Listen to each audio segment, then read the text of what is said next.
Hello everyone, welcome to my channel English guystar. Friends, আজকে একটি short story নিয়ে হাজির হলাম। তো চলো আজকের স্টোরিটি শুরু করা যাক।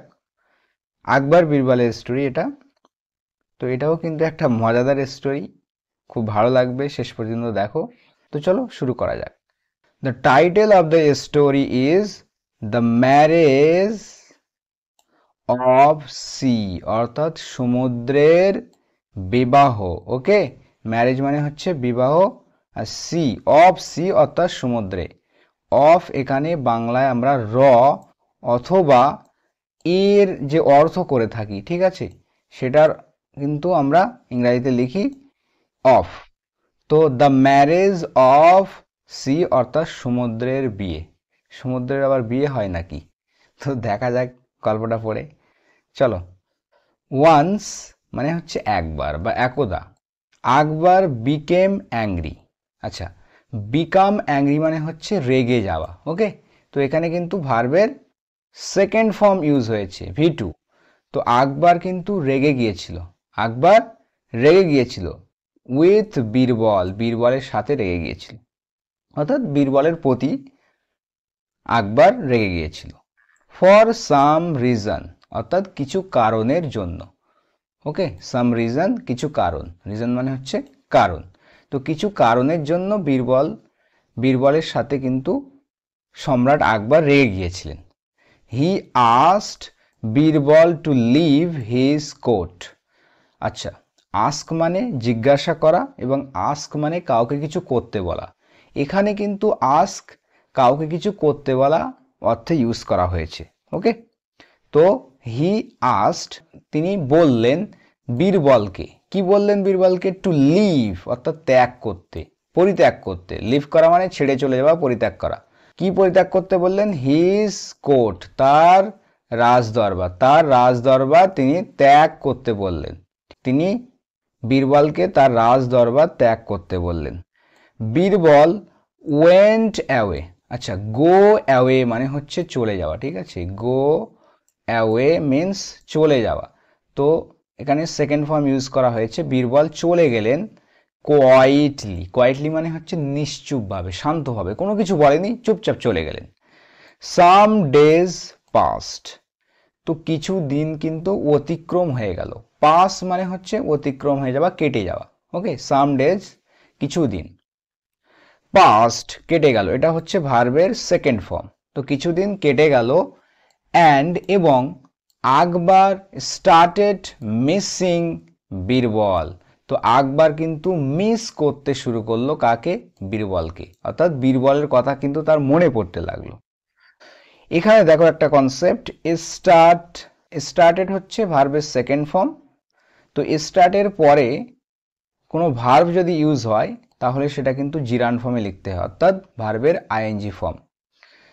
আকবর স্টার্টেড মিসিং অর্থাৎ আকবর মিস করতে লাগলেন কাকে? বীরবলকে।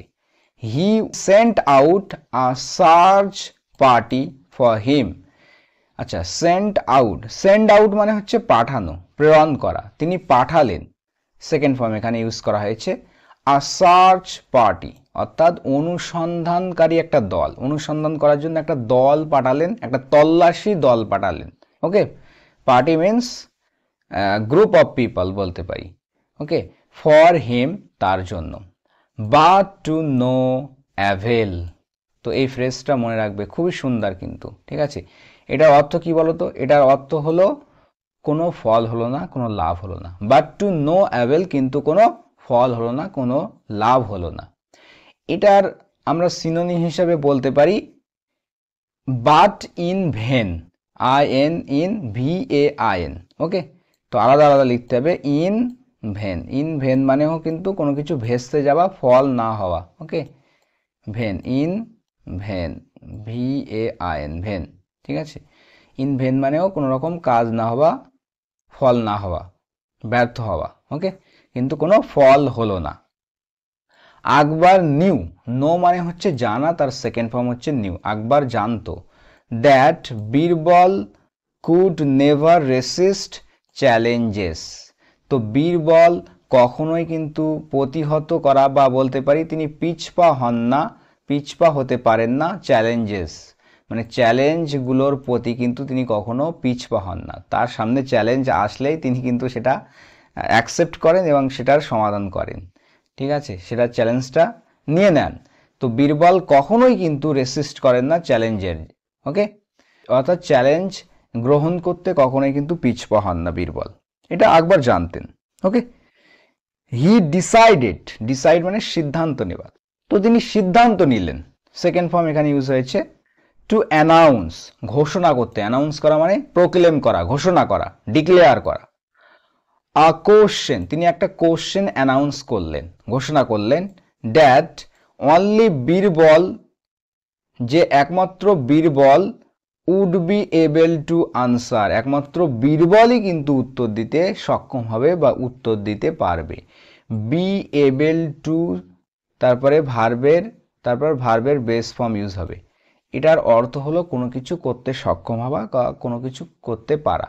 ওকে, তো এখানে কিন্তু পাস্টে ফিউচারের সেন্স দিচ্ছে বলে এখানে উইলের পরিবর্তে উড ইউজ হয়েছে। ওকে, তো যেটা একমাত্র বীরবলই কিন্তু উত্তর দিতে পারবে বা উত্তর দিতে সক্ষম হবে।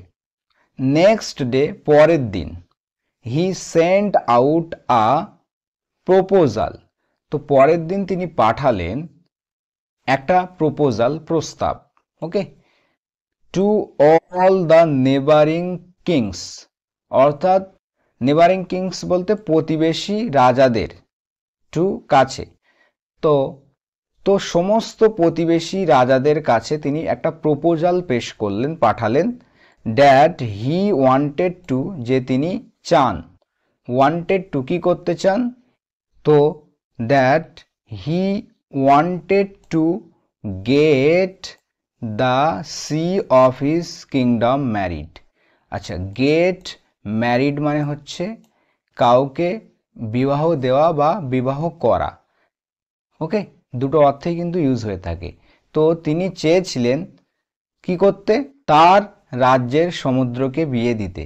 ওকে, he wanted to get the sea of his kingdom, kingdom মানে হচ্ছে রাজ্য, তার রাজ্যের সমুদ্রকে বিয়ে দিতে তিনি চেয়েছিলেন।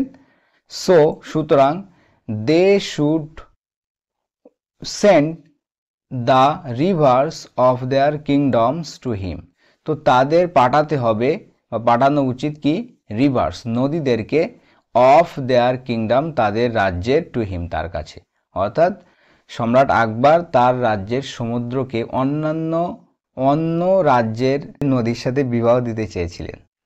No one answered for some time, no one answered, কেউ উত্তর দেয়নি, ফর সাম টাইম অর্থাৎ কিছু সময়ের জন্য কেউ উত্তর দেয়নি।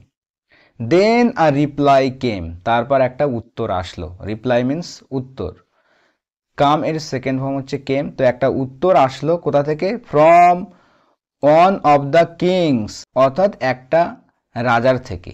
ওকে, তো অনেকগুলো রাজা রয়েছে, তার মধ্যে একটা রাজার থেকে একটা উত্তর আসলো, একটা আনসার আসলো।